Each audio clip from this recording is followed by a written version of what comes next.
nós somos humanos, nós não podemos achar que somos anjos, não.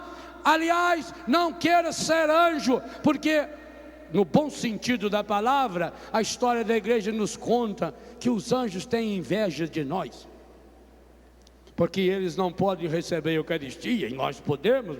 Paciência, não fui eu que inventei essa regra de anjo. Tanto que quando apareceu aos pastorinhos, primeira coisa que o anjo fez foi se ajoelhar também diante do Cristo na Eucaristia. E aliás, meus irmãos, principalmente os padres não podem ficar orgulhosos por isso, porque alguns padres que têm a visão de Deus, uma visão beatífica, por exemplo, na hora da missa, quando ele levantar a Eucaristia, ele vai perceber que o único que fica em pé é ele, porque começar dos anjos estão todos ajoelhadinhos ali em volta de nós, ajudando a igreja a se ajoelhar. Para quê? Eu sou o pão vivo descido do céu. Deus desceu do céu.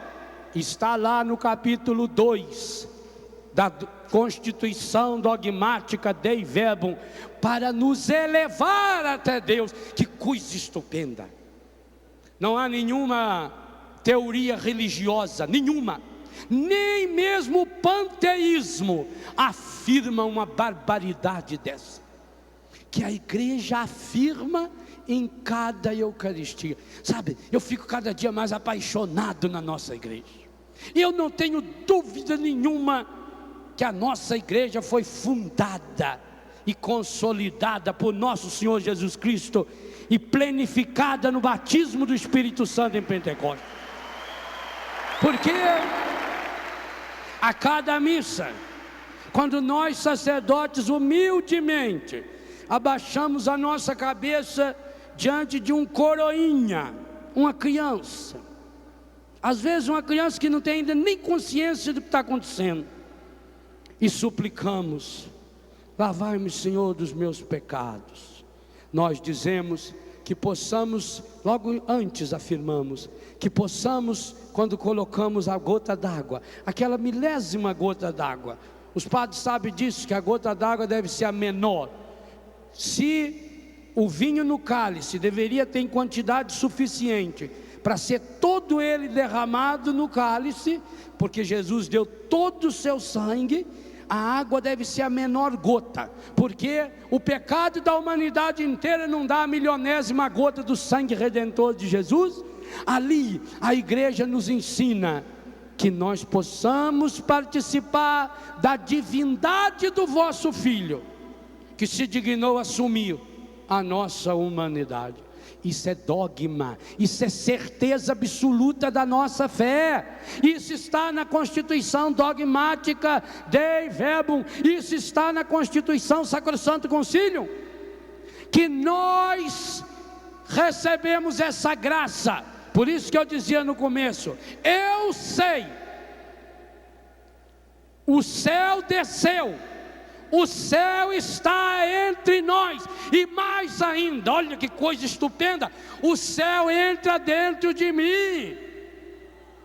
Gente, que coisa esplendorosa, você saber que Deus se derrete todo por você. Pode dizer isso para as pessoas que estão do seu lado, que comunga: Deus se derrete todinho por você. Esse Deus é apaixonado em você. E que coisa fabulosa. A ciência diz o seguinte, eu gosto da ciência, porque a ciência, quanto mais ela estuda, quanto mais a ciência descobre, mais próximo de Deus, mais próxima de Deus ela fica. Pasteur já dizia: um pouco de ciência afasta de Deus. Cientista de quinta categoria é tudo ateu. Muita ciência aproxima-se de Deus. Que coisa fabulosa. A ciência diz que dentro do nosso corpo, eu não sei como é que eles mediram, mas eu acredito. A ciência diz que dentro do nosso corpo, se juntar as veias, não é veia, não é veia, as veias, nas veias também tem, as veias, as artérias, os capilares, tudo quanto é lugar que passa sangue, E se colocasse em filinha, isso dá uma distância mínima de 94 mil quilômetros. Mínima, porque há textos que digam que chega a 300 mil quilômetros.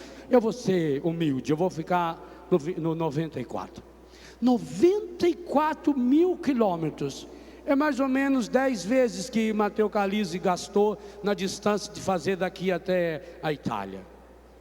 10 vezes. 94 mil quilômetros. É uma coisa estupenda. E diz a ciência que o nosso coração, quando ele dá uma bombadinha de sangue, para o sangue sair do coração, passar todo o corpo. Qual é a distância ele passa? 94 mil quilômetros. Para percorrer 94 mil quilômetros, ele leva 1 minuto. Isso dá uma velocidade média de 5.560.000 quilômetros por hora.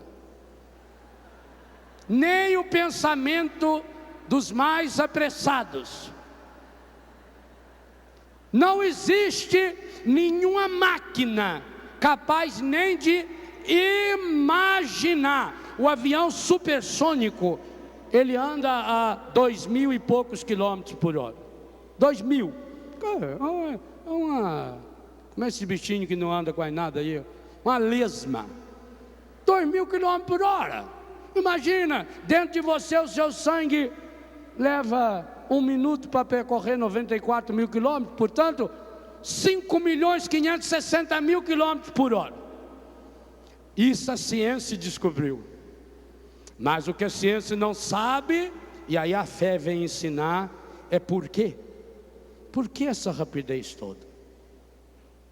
Isso é um carinho de Jesus.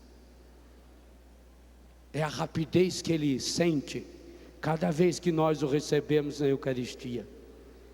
É a ansiedade que Ele tinha e contou para os apóstolos: ansiosamente desejei celebrar com vocês essa ceia. É a necessidade que Jesus tem de nos cristificar, para usar uma expressão do fabuloso Teilhard de Chardin, para nos cristificar, para nos eucaristizar. E aí, meus irmãos, cada um de nós, se tivéssemos consciência disso plena, quando um irmão voltasse da mesa da Eucaristia, a gente tinha que se ajoelhar diante dele, porque ele é sacrário vivo.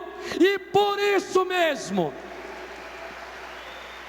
a pessoa que é cheia do Espírito Santo, batizada no Espírito Santo, e a pessoa que tem consciência de que acabou de receber o corpo, sangue, alma e divindade de nosso Senhor Jesus Cristo, precisa tornar-se esse pedaço do céu. Porque se eu sou o pão vivo descido do céu, afirma categoricamente Jesus no versículo 51 e em outros versículos desse capítulo 6 de São João, eu, quando recebo Jesus, eu me transformo num sacrário vivo.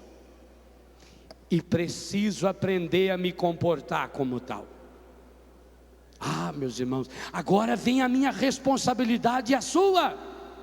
Porque é muito bonito a gente saber que Deus foi capaz de criar um mecanismo para que em menos de 1 minuto, cada pedaço, a unha do meu pé, o pelo da minha cabeça, cada poro do meu corpo tivesse recebendo ali a força da Eucaristia. Não há pedaço no meu corpo. Você comungou ontem, você vai comungar hoje, não há pedaço do seu corpo. Por isso que você não pode ter nenhum pedaço do seu corpo jogado no lixo, na sujeira do pecado. Você não pode deixar o encardido encostar sequer em nenhum pedacinho do seu corpo, porque quando ele chegasse perto de você, você tinha que olhar para ele com a força de Deus e dizer: eu sou sacrário vivo, eu pertenço ao Senhor. Por isso que nós não podemos ter vício nenhum. Se nós, meus irmãos católicos, tomássemos consciência cada dia da grandiosidade da Eucaristia, não haveria entre nós não só tanta gente doente, tanta gente fraca e tanta gente que morre. Eu tenho estatísticas do Ministério da Saúde, porque vivendo numa comunidade que acolhe dependentes, nós estamos ligados ao Ministério da Saúde, já que acolhemos dependentes químicos, portadores do HIV. E é terrível perceber que nessas estatísticas transparece uma que não está explícita. Você sabia que as empresas de cigarro jamais fazem propaganda em que contenha elementos católicos? Observe, evangélico também não.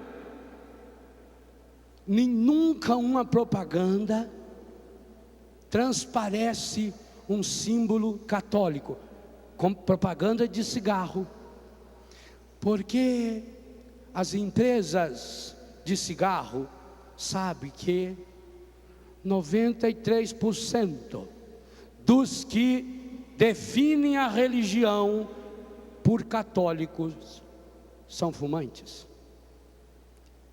Meu Deus, eles sabem que 94%, 93,7%, 94% dos fumantes são católicos. Isso faz. Eu que já fumei sei disso. Como é que o encardido nos suja?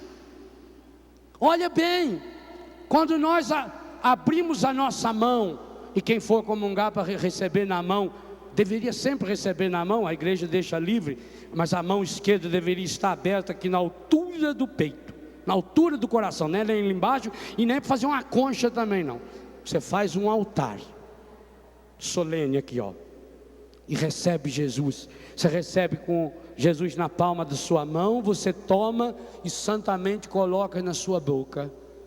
O encardido, querendo que nós também o comungássemos, dá o cigarro, que tem 4.720 substâncias químicas, das quais a maioria cancerígena. Por não amarmos a Eucaristia, tantos entre nós já fumamos e tantos continuam fumando. Por não amarmos a Eucaristia, há muitos católicos que diariamente pagam o dízimo do encardido no cigarro, muito menos do que ofertam na igreja na hora da Eucaristia, e depois fala: não sei por que as coisas vão mal em minha vida, padre, não sei por que, padre, já me falaram que é um encosto. É mesmo, é encosto sim, mas você que está se encostando dia e noite no encardido, é hora de uma revolução, é hora de sermos plenificados pelo Espírito Santo. Ora, meu irmão, minha irmã, como é que nós vamos convencer o mundo de que nós acreditamos que naquele pedaço de pão está o corpo, sangue, alma e divindade de nosso Senhor Jesus Cristo, se nós vamos lá, comungamos Jesus, mas o efeito da nossa vida é como se fosse uma batata frita, a começar de nós sacerdotes. Nós sacerdotes seremos cada vez mais homens repletos do Espírito Santo, quanto mais eucarísticos nos tornarmos, seja na celebração da Eucaristia, seja no calo que nosso joelho tem que ter diante do Senhor, quando nós adoramos esse mistério. E aí, meus irmãos, eu queria terminar essa meditação convidando o Eugênio, por favor, Eugênio. Vamos fazer uma oração que São Tomé começou e que Eugênio acabou de musicar.